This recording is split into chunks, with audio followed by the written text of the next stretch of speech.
Hello everyone, welcome to the channel. In this video I'm going to tell you that how can you manage a team on your Trello. So let's get started. First of all, open up your Trello board. Now tap on edit options. You will find these options. Tap on change members, write the name of members. Now in another board you have to repeat this process. Tap on the edit option and now you have to choose edit labels. In terms to edit labels, you have to add a color, a specific color of your desire. Choose it and then type the name of your title and then tap on create. Now you have to move forward, and in terms to move forward you just have to tap on share boards and wait for a while it is opening.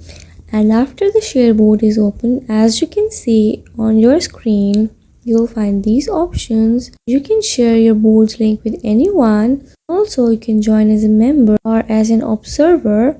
After that, you have to tap on share. So this is how you can manage a team on your Trello. Thank you so much for watching the video, and I hope this video will help you in any way. By following these steps, you can manage a team on Trello.